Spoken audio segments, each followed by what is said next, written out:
नमस्कार दोस्तों, कैमियन प्लस में आपका स्वागत है। आज मैं फिर हाजिर हूँ कुछ क्वेश्चंस आपके सामने लेके।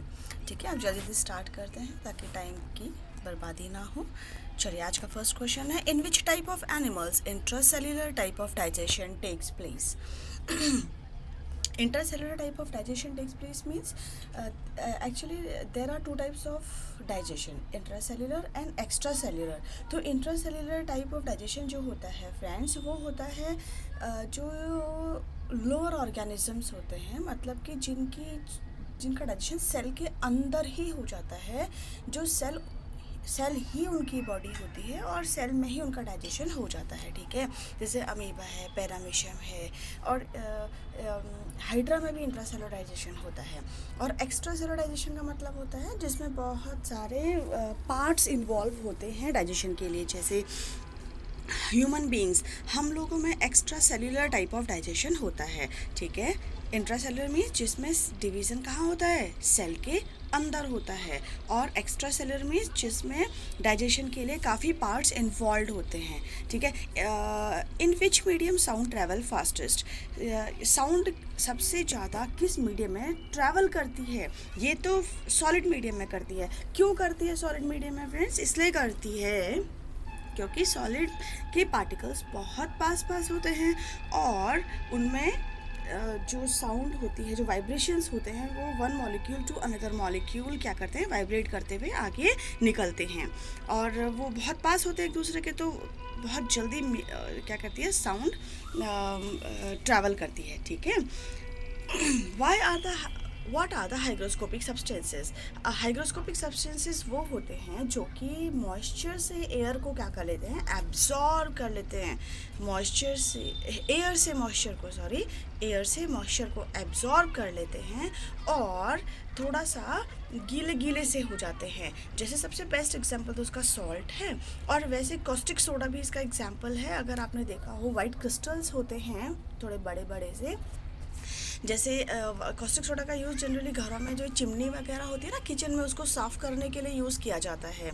आपने देखा होगा जो सर्विसिंग के लिए जो लोग आते हैं, इवन हम खुद भी कॉस्टिक सोडा का यूज़ करते हैं। हालांकि ये बहुत ही डेंजरस होता है, लेकिन इसको बहुत केयरफुली यूज़ करना पड़ता है, ग्लव्स वगैरह पहन के, रबर के।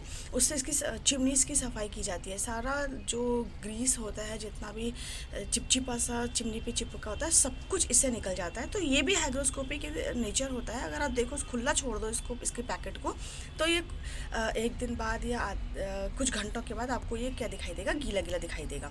ठीक है, चलिए नेक्स्ट क्वेश्चन पर आते हैं। विच insect carries Plasmodium parasite and cause malaria in the human beings? Actually ये प्लाज्मोडियम एक पैरासाइट होता है। ये आता है अंडर कौन से कैटेगरी में आता है, प्रोटोजुएंस की कैटेगरी में आता है। और ये जब फीमेल एनोफ्लीज मॉस्किटो होता है ना, उसकी बॉडी में रहता है ये। तो जब हमें ये फीमेल एनोफ्लीज मॉस्किटो काटती है ना, तो ये प्लाज्मोडियम हमारी बॉडी में इस एंटर कर जाता है, और इसके एंटर करने से हमें मलेरिया हो जाता है। और मलेरिया बहुत ही डेडली डिजीज़ है ना, बहुत हानिकारक डिजीज़ है। इवन इससे डेथ भी हो जाती है। तो मॉस्किटो से हमें क्या करना है, बचना है। ठीक है, और ये भी आपको पता होना चाहिए कि प्लाज्मोडियम अपना लाइफ साइकिल जो होता है वो मॉस्किटो के अंदर ही पूरा करता है। ठीक है, वही वो अपनी लाइफ साइकिल पूरी करता है उसके अंदर। चलिए नेक्स्ट आ जाइए। The temperature of water at the bottom of a lake whose upper surface has frozen to ice would be around how much? और ये क्वेश्चन इस तरीके से पूछा सकता है, at what temperature the density of water is maximum? देखिए इस क्वेश्चन को, ये कहना चाह रहा है कि जो वाटर लेक्स वगैरह होती हैं, उसके ऊपर का सरफेस जम जाता है ना ठंड में, तो नीचे का जो पानी होता है वो उसका टेम्परेचर लगभग कितना होता है? ऊपर तो पूरा जम गया, तो नीचे कितना होता है? और या फिर ये क्वेश्चन भी कह सकते हैं कि उस समय स्पेशली उस कंडीशन में वाटर का जो डेंसिटी होती है, मतलब ये कहना चाह रहे हैं कि किस टेम्परेचर पर वाटर की डेंसिटी ज़्यादा होती है। ये दोनों क्वेश्चन रिलेट करते हैं। तो ये जो टेम्परेचर होता है ना, टॉप सरफेस के नीचे वाला जो टेम्परेचर है वो लगभग 4 डिग्री सेल्सियस के आसपास होता है, और उसी समय जो वाटर की डेंसिटी होती है वो क्या होती है, मैक्सिमम होती है। Density maximum means the water molecules are very close to each other. Density मैं आपको बता देती हूँ क्या होती है, पहले इसको समझ लीजिए। डेंसिटी मीन्स होता है the number of particles present per unit area या पर यूनिट वॉल्यूम। ठीक है, तो जैसे फॉर एग्जांपल मैं आपको दो एग्जांपल लेती हूँ।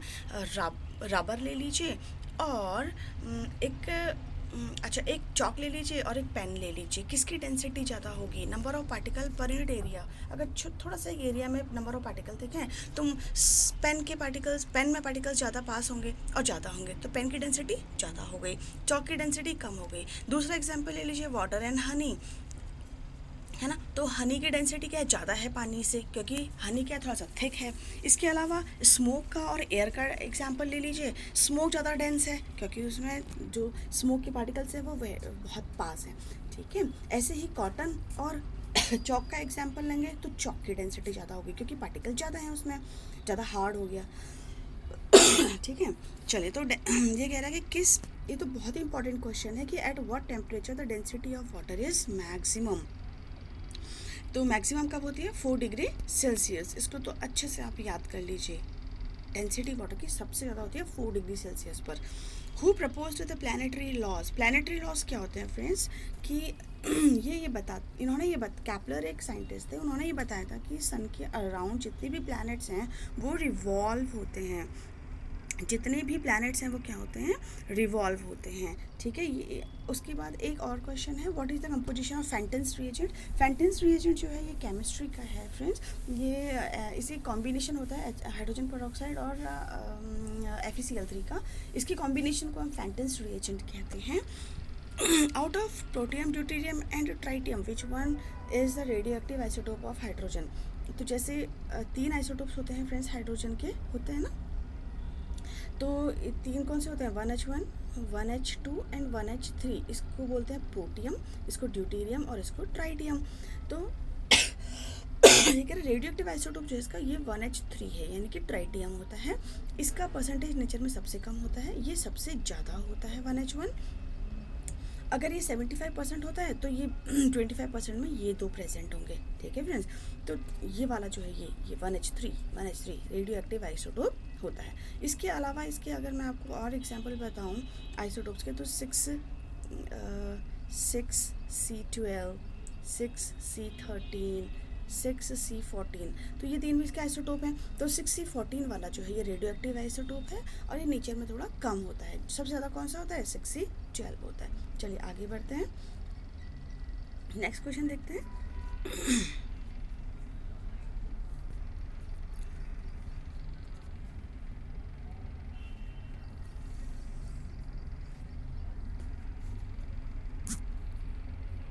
The study of fruit is called what. Fruits की स्टडी को क्या बोलते हैं, इसके स्टडी को बोलते हैं पोमोलॉजी। ठीक है, तो पोमोलॉजी फ्रूट्स की स्टडी को बोलते हैं। Name one viviparous fish. Friends मैं आपको पहले ये बता दूं कि विविपेरस क्या होता है। विविपेरस वो ऑर्गेनिजम्स होते हैं या वो एनिमल्स होते हैं जो बेबी को बर्थ करते हैं, ना कि एग्स को।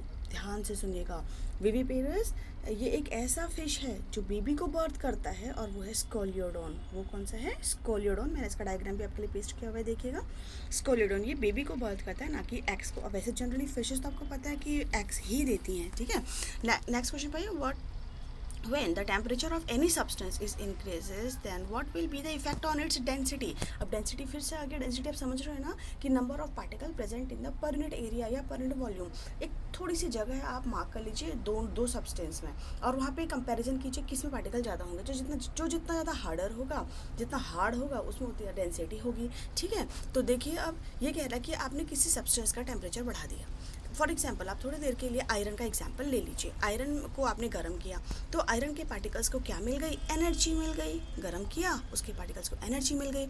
एनर्जी मिल गई कौन सी, काइनेटिक एनर्जी मिल गई, क्योंकि वो मूव करने लग गए हैं। यानी कि मूव मतलब वाइब्रेट करने लग गए हैं अपनी जगह पर। जब एनर्जी मिलेगी तो वाइब्रेट होंगे ना, और वाइब्रेट होंगे तो सोचिए क्या होगा, डेंसिटी डिक्रीज होगी इंक्रीज होगी। पहले वो जब तक वो गर्म नहीं थे तब तक क्या हो रहा है, तब तक तो क्या हो रहा है, सोचिए, पार्टिकल्स बहुत पास पास थे, ठीक है। लेकिन जिस समय उनको गर्म किया गया, उनके पार्टिकल्स में वाइब्रेशन स्टार्ट हो गया, और वाइब्रेशन स्टार्ट होगा तो थोड़ा तो स्पेस बनेगा, नहीं बनेगा, बीच में बनेगा, बिल्कुल बनेगा।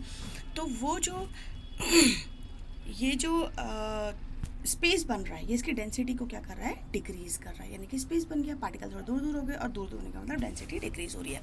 चलिए आज का लास्ट क्वेश्चन देखते हैं। व्हाट इज द ऐसा यूनिट ऑफ टेम्परेचर? टेम्परेचर का ऐसा यूनिट क्या होता है, केल्विन। अभी ऐसा यूनिट क्या होता है, इंटरनेशनल सिस्टम ऑफ यूनिट, यानी कि पूरा वर्ल्ड वाइड आप टेम्परेचर को किस में मेजर करोगे, केल्विन। स्टैंडर्ड यूनिट बनाए गए हैं ताकि यूनिफॉर्मिटी रहे, कभी एक कंट्री से दूसरी कंट्री जाने पर या एक जगह से दूसरी जगह जाने पर कभी भी क्या हो, किसी भी मेजरमेंट में कोई प्रॉब्लम ना आए। तो ऐसा यूनिट्स बनाए गए हैं, और मेजरमेंट एक्यूरेसी के लिए ये सब बनाए जाते हैं। तो टेम्परेचर जो मेजरमेंट होता है वो केल्विन में होता है, ठीक है। चलिए, थैंक यू, बहुत बहुत धन्यवाद आपका। आप खुश रहिए, मस्त रहिए, पढ़ते रहिए। कल मिलते हैं नेक्स्ट वीडियो के साथ। Thank you very much.